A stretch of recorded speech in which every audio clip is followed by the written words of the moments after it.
कभी विसंवाद नहीं करना चाहिए।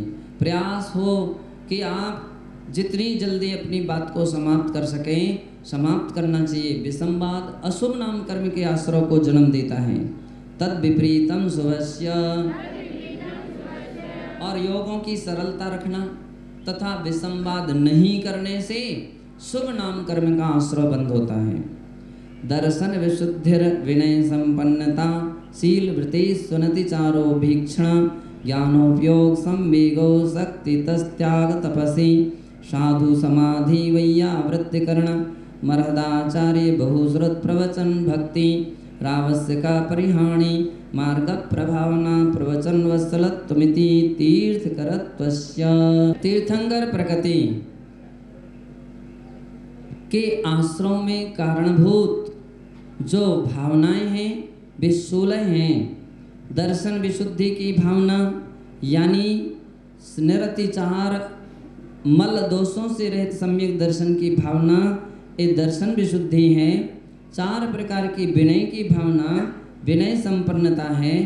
निर्दोष 7 शील और 5 व्रतों के पालन करने की भावना, शील वृत्ति स्वनिचार है। निरंतर स्वाध्याय आदि में लीन रहना अभीक्षण ज्ञानोपयोग है।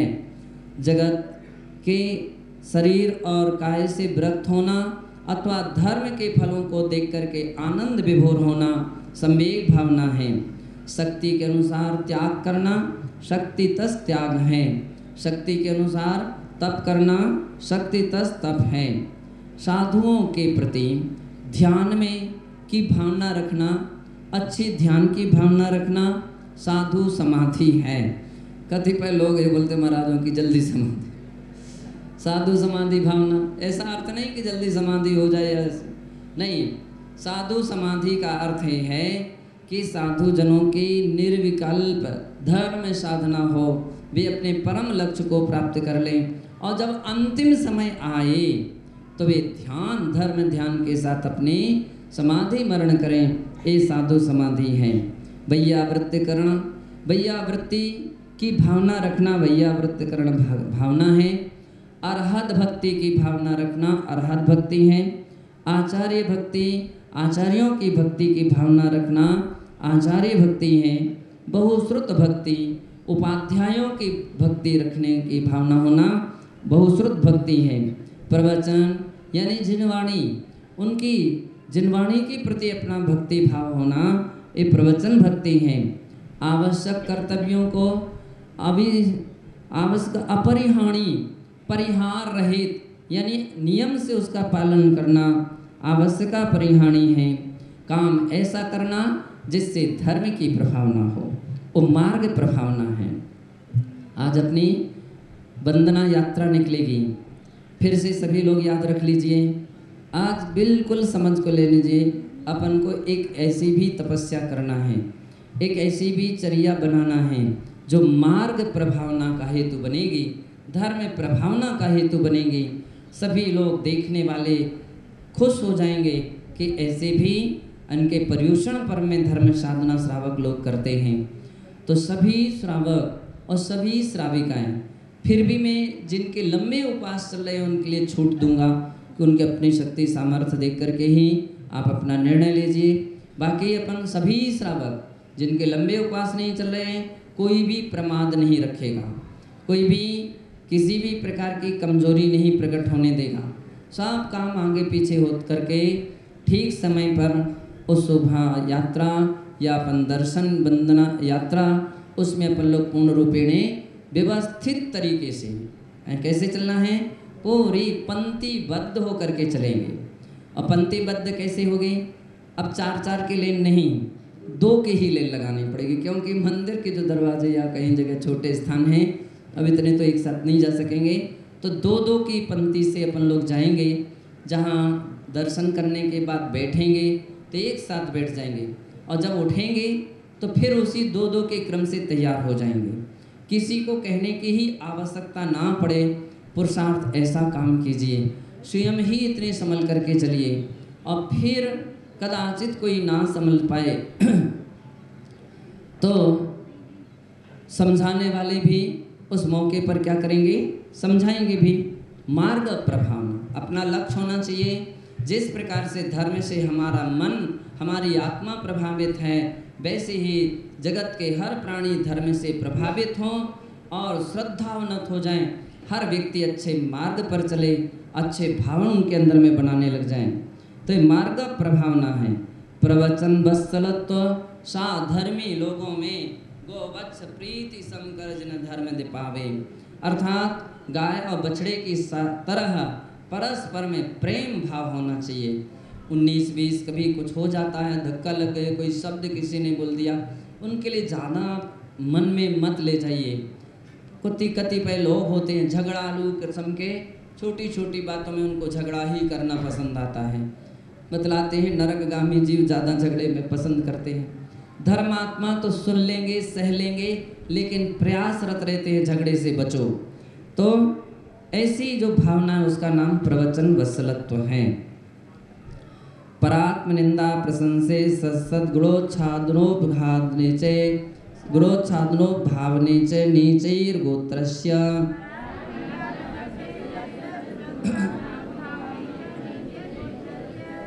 परात्म निंदा प्रशंसे सद गुणोच्छादनोद्भावने। कितनी अच्छी बात की। एक बोर्ड पर एक लिख दीजिए पर और दूसरी ओर लिख दीजिए आत्मा। पर के नीचे लिख दीजिए निंदा और इसके नीचे लिख दीजिए प्रशंसा। इसके नीचे लिख लीजिए साध और उसके लिए लिख दीजिए असद। इसके नीचे लिख गुणोच्छादन, उसके नीचे लिख दीजिए गुणोद्भावन। तो जो व्यक्ति पर की निंदा करता है और आत्म प्रशंसा करता है, अपनी प्रशंसा करता है, पर के सद्गुणों का उच्छादन करता है, अच्छे गुणों को ढांक देता है। कतिपय ऐसे लोग रहते हैं ईर्ष्या के कारण से दूसरे की अच्छाइयों को नहीं बतला पाते हैं, ढांक देते हैं। और कोई दूसरों के असद गुण का उद्भावन, दूसरों की बुराइयों को प्रकट कर देते हैं। ये सब क्या है? नीच गोत्र कर्म के आश्रव बंध के कारण हैं। तद विप्रयो नीचैर्वृत्नुस्य कोचोत्तरस्य, और इससे विपरीत अर्थात दूसरों की प्रशंसा करना, अपनी निंदा करना, दूसरों के अच्छे गुणों को प्रकट करना, अपने अच्छे गुणों को ढांक लेना, दूसरों के बुरे गुणों को ढांकना और अपने अच्छे गुणों को ढांक लेने से क्या है? ये उच्च गोत्र यानी उच्च गोत्र कर्म के आश्रय का कारण है। अगला अंतिम सूत्र है विघ्नकरण मंत्रायस्य दान लाभ भोग भोग वीर में विघ्न कर देना। बंधो, पर्युषण पर्व में, पर्युषण पर्व का आज 6वां दिन उत्तम संयम धर्म का दिन है। और यह संयम इस बात का प्रतीक है कि जब व्यक्ति के 4 कषायों का अभाव हो जाता है, अथवा यूं कहें व्यक्ति कषायों को जीत लेता है, सत्य को समझ लेता है, तब कहीं संयम का जन्म होता है।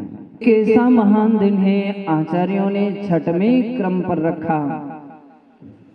इसका मतलब हो गया कि जब तक व्यक्ति कषाय को नहीं जीत पाता है, जब तक व्यक्ति कषाय के वशीभूत होता है, तो संयम धारण नहीं कर सकता है। संयम को घातने वाली यदि कोई कर्म प्रकृति है, कोई कर्म है, तो आचार्य ने उसके लिए चारित्र मोह कर्म कहा है। चारित्र मोह कर्म की व्याख्या करते हुए आचार्य वीरसेन महाराज धवला जी में कहते हैं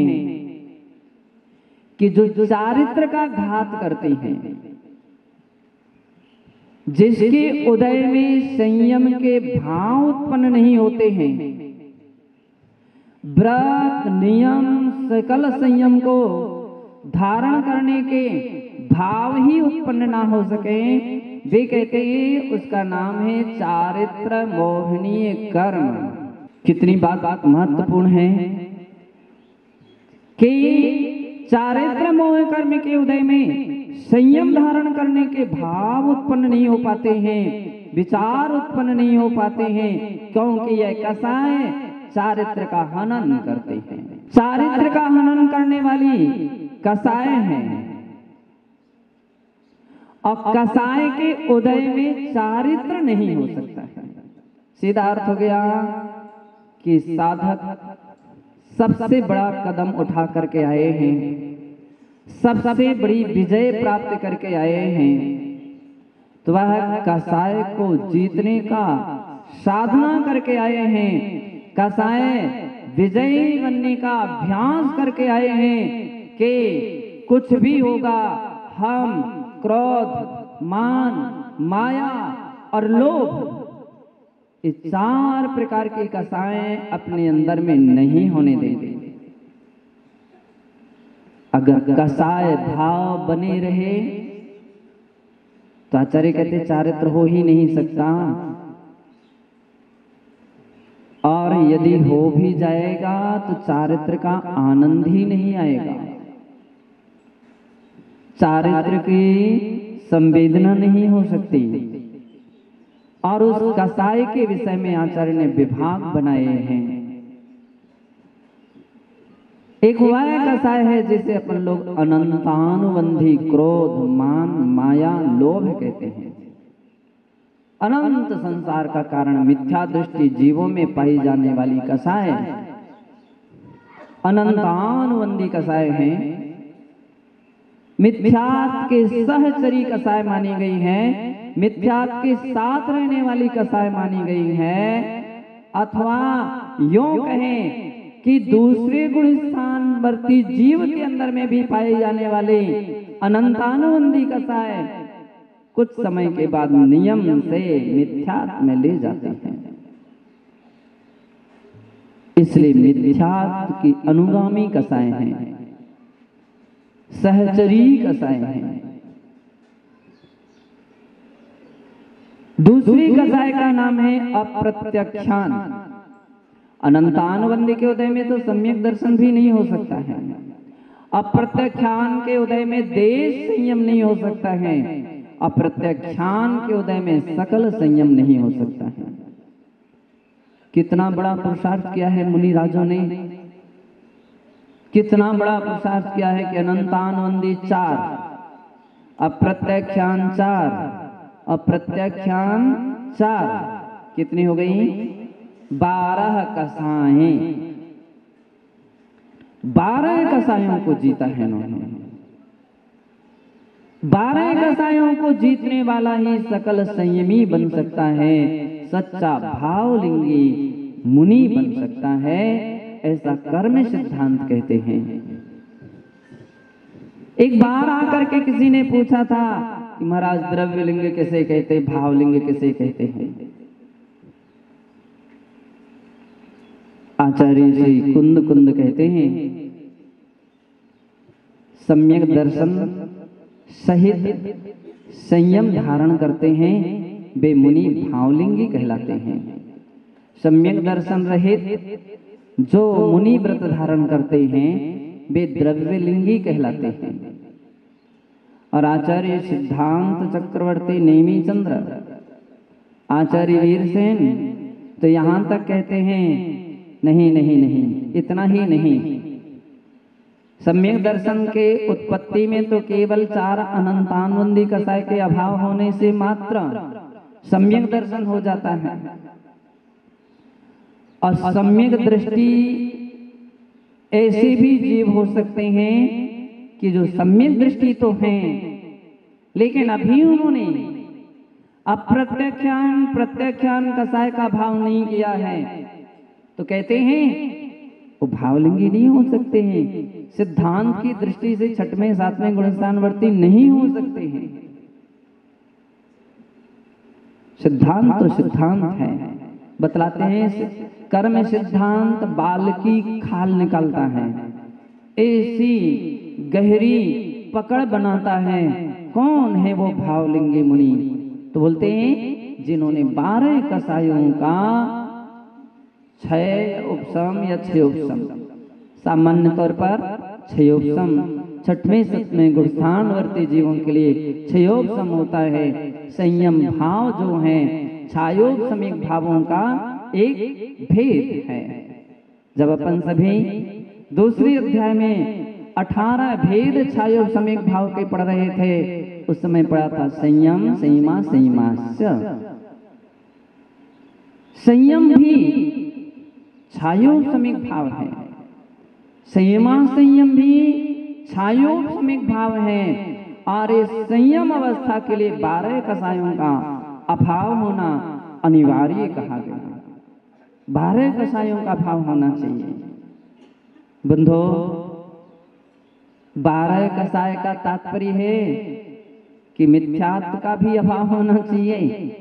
और यही कारण है कि धबला पुस्तक 1 में जब आचार्य वीरसेन परिभाषा लिखते हैं तो वे लिखते हैं सम्यक दर्शन ज्ञानानुसारेण यतः